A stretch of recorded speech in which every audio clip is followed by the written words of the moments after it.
জানিয়ে দিব এই মুহূর্তে আমাদের হাতে থাকা গুরুত্বপূর্ণ আপডেট সংবাদের শিরোনাম।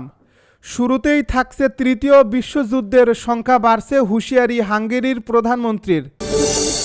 এবারে থাকছে গাজামুখী ব্রিটিশ ত্রাণবাহী জাহাজ ছিনতাই করল ইসরায়েল। আরও থাকছে গাজায় বোমা বিস্ফোরণে ৩ ইসরায়েলি সেনা হতাহত। এদিকে বৈষম্য বিরোধী নেতা রিয়াদ সহ 4 জন রিমান্ডে। সব শেষে জানিয়ে দিব ভোর থেকে ইসরায়েলি বাহিনীর হামলায় 43 জন নিহত, অনাহারে আরও 6 জনের মৃত্যু।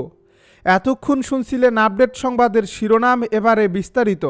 তবে তার আগে অনুরোধ রইল ভিডিওটিতে একটি লাইক এবং কমেন্ট করে জানিয়ে দিন ভিডিও সম্পর্কে আপনার মূল্যবান মতামত। আরও জানিয়ে দিন ভিডিওটি কোথা থেকে দেখছেন বা কোন জেলা থেকে দেখছেন। তৃতীয় বিশ্বযুদ্ধের সংখ্যা বাড়ছে, হুঁশিয়ারি হাঙ্গেরির প্রধানমন্ত্রীর। হাঙ্গেরির প্রধানমন্ত্রী ভিক্টর অরবান বলেছেন, বিশ্বজুড়ে ক্রমবর্ধমান উত্তেজনার কারণে একটি বৈশ্বিক সংঘাতের সম্ভাবনা বেড়েই চলছে, যা শেষ পর্যন্ত তৃতীয় বিশ্বযুদ্ধে গড়াতে পারে। শনিবার এক প্রতিবেদনে খবর দিয়েছে রুশ বার্তা সংস্থা তাস। রোমানিয়ার বাইলতুসনা শহরে এক অনুষ্ঠানে বক্তব্য রাখতে গিয়ে তিনি বলেন, বর্তমানে আন্তর্জাতিক অঙ্গনে একাধিক সংকট একসঙ্গে গভীর হচ্ছে। তার মতে বিশ্বজুড়ে সংঘাতের সংখ্যা বৃদ্ধি, অস্ত্র প্রতিযোগিতার তীব্রতা, অর্থনৈতিক নিষেধাজ্ঞা ও বাণিজ্য বাধার প্রসার, সামরিক জোটগুলোর বিভাজন এবং দরিদ্র অঞ্চল থেকে ধনী অঞ্চলে অভিবাসনের হার বৃদ্ধি এসবই বৈশ্বিক অস্থিতিশীলতা বাড়িয়ে তুলছে। আরবান আরও বলেন, সম্প্রতি অনুষ্ঠিত ন্যাটো শীর্ষ সম্মেলনের পর অনেকেই আশঙ্কা করছেন ন্যাটো ও রাশিয়ার মধ্যে যে কোনো সামরিক সংঘর্ষ সরাসরি তৃতীয় বিশ্বযুদ্ধের সূচনা ঘটাতে পারে। তিনি জানান, যদিও ডোনাল্ড ট্রাম্প যুক্তরাষ্ট্রের প্রেসিডেন্ট হিসেবে পুনর্নির্বাচিত হলে বৈশ্বিক সংঘাতের ঝুঁকি কিছুটা কমতে পারে, তবে হুমকি একেবারে মুছে যাবে না।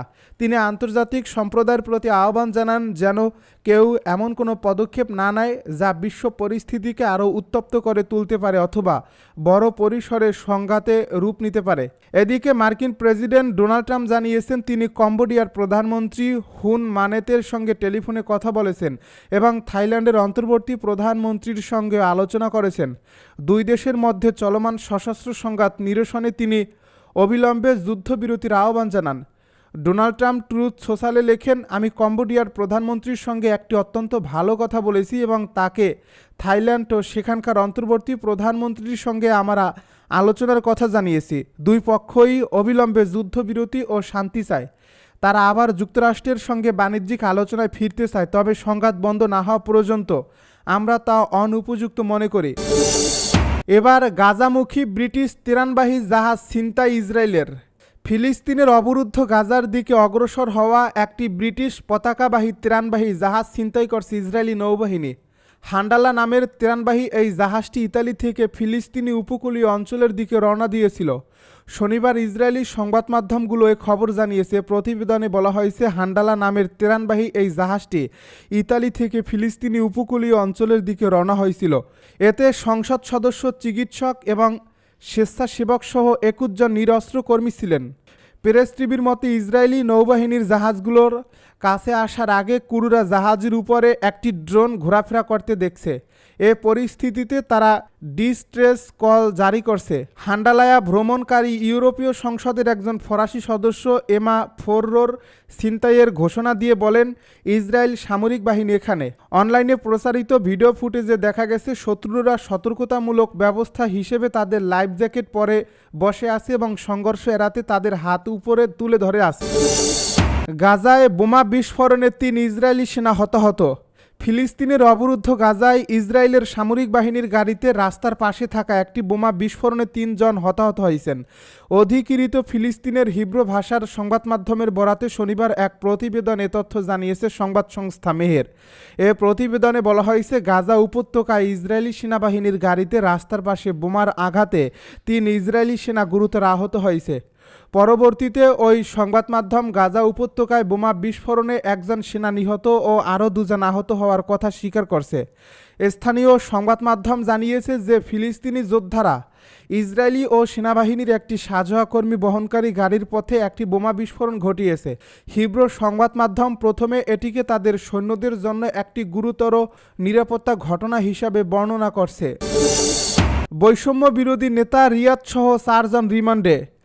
সাবেক সংসদ সদস্য শাম্মী আহমেদের গুলশানের বাসায় চাঁদাবাজির অভিযোগে বৈষম্য বিরোধী ছাত্র আন্দোলনের সম্মিলিত বেসরকারি বিশ্ববিদ্যালয়ের ভারপ্রাপ্ত আহ্বায়ক আব্দুর রাজ্জাক রিয়াদসহ 4 জনের 7 দিনের রিমান্ড মঞ্জুর করেছেন আদালত।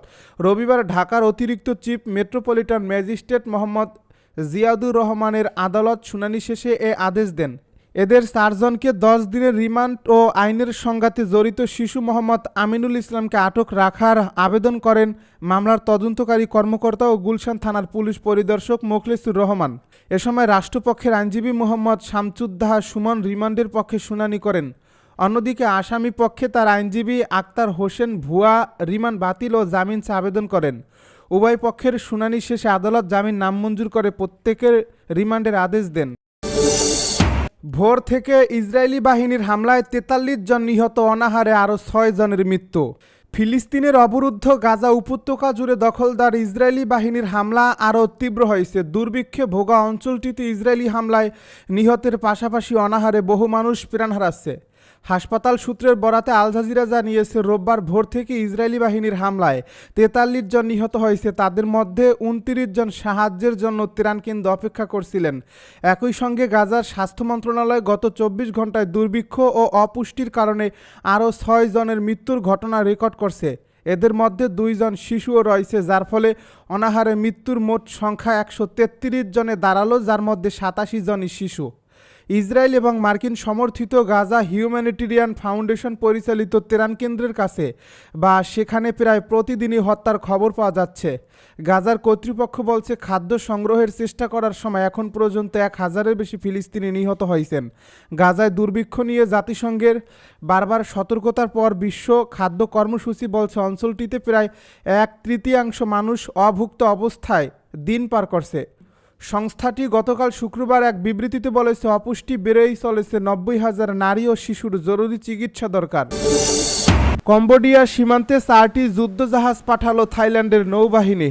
কম্বোডিয়ার সঙ্গে সংঘর্ষের 3য় দিনে প্রবেশ করার সঙ্গে সঙ্গে স্থল বাহিনীকে সহায়তা করার জন্য শনিবার থাইল্যান্ডের নৌবাহিনী তাদের সীমান্তের কাছে একটি যুদ্ধজাহাজ পাঠিয়েছে। থাই সংবাদপত্র খাও শোদের ইংরেজি সংবাদ ওয়েবসাইটের এক প্রতিবেদনে এসব খবর জানানো হয়। আরেক দৈনিক দ্য নেশন জানিয়েছে, কম্বোডিয়ান সেনাবাহিনীর অবস্থান সম্প্রসারণের খবর পাওয়ার পর রয়্যাল থাই নৌবাহিনী সীমান্তের 3টি স্থানে কম্বোডিয়ান বাহিনীর বিরুদ্ধে তেরাত পিখাত পাইরি এক নামে একটি অভিযান শুরু করছে।